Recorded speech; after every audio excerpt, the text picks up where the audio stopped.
Rivers State, once again, the heart of Niger Delta has been thrown into political chaos. The just concluded local government elections were supposed to be a celebration of democracy at the grassroots.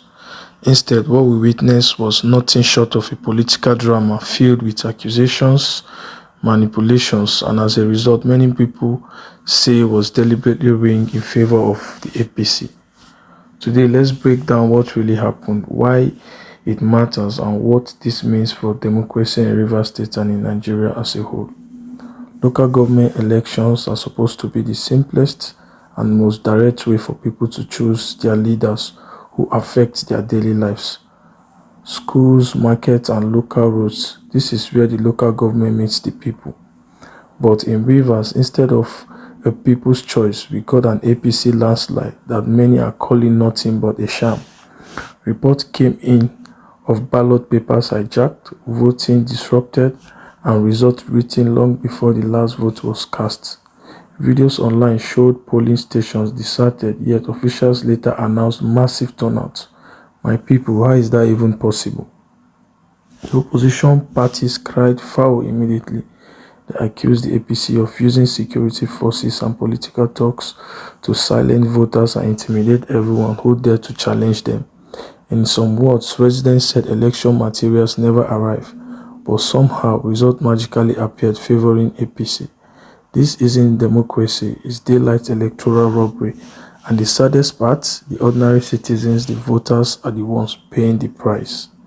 Now let's not forget, Rivers State has always been a hotbed of political tension. Oil money, strategic location, and rivalries have turned the state into a battleground between PDP's old dominance and APC's hunger for power. But this time, people feel the manipulation went too far. This isn't just politics as usual, this is a calculated move to erase opposition voices at the grassroots. And when you silence the grassroots, you silence the people. Listen to the frustration on the streets. Young voters say, why will we even bother voting when results are already decided? Civic groups are warning, if local elections can be rigged this openly, what hope do we have for general elections? This is how voters' apathy is born. When people feel their votes don't count, they walk away from the process. And when they walk away, politicians gain more power to do whatever they like. This isn't just about Rivers, it's about Nigeria. If grassroots elections, the very foundation of democracy, are turned into stage-managed charades, then what future do we have? Local governments are the closest to the people. When you ring at that level, you are literally robbing communities of their voices, their futures, their rights. It tells the people that your vote doesn't matter, only political power does. Civic society is already demanding answers. Some are calling for the cancellation of this result. Others want urgent reforms. Let INEC, not state electoral commissions, to take full control of local government elections. Because let's be real, as long as governors and ruling parties control the process, we'll keep seeing this cycle of ringing, intimidation, and manufactured results. My people, democracy is not about politicians deciding who wins. It's about the people choosing who leads. The Rivers State local government polls have led many citizens angry, silenced, and betrayed. But this is not the time to give up. This is the time to demand transparency, accountability, and fairness. If we don't fix elections at the grassroots, then the future of democracy in Nigeria is in serious danger. Now let's get it straight.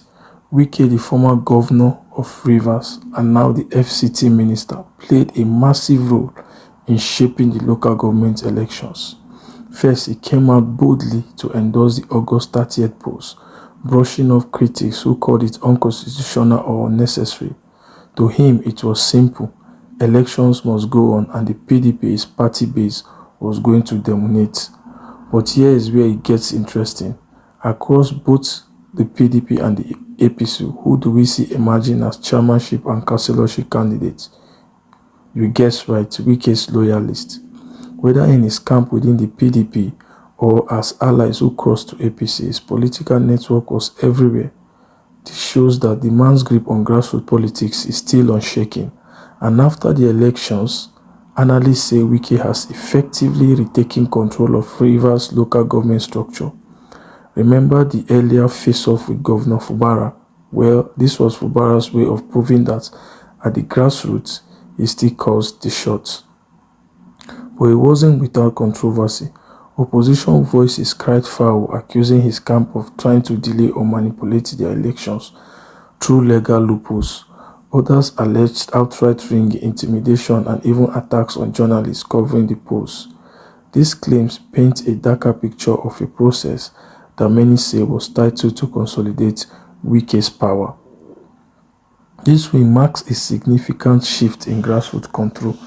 Local governments are the closest to the people, and APC now has influence over local government chairmen, councillors, and decision-making that directly affects communities. PDP's declining grip has long been considered a PDP stronghold. With APC gaining ground, this signals cracks in PDP dominance, a development that could reshape Rivers politics ahead of 2027. The election result deepens the rift between Governor Sim Fubara and his predecessor, Nyesom Wike. APC's win may be seen as a blow to Fubara's ability to consolidate his authority in the state, while Wike could leverage APC's gain at the federal level to strengthen his camp. With APC controlling the federal government, this local victory could bring Rivers State closer to Abuja. That might mean more federal attention, funding, opportunities, and political bargaining power. The big question is, will APC's gain translate into real grassroots development, better roads, jobs, and services, or will it become another battlefield for political rivalry? APC win in Rivers State's local government election is more than just about councils. It's about power, influence, and the future of Nigeria political balance. What do you think? Is this a game changer for Rivers State or just another round in the endless PDP-APC rivalry? Drop your thoughts in the comments, like this video, and don't forget to subscribe for more political breakdowns. Thank you.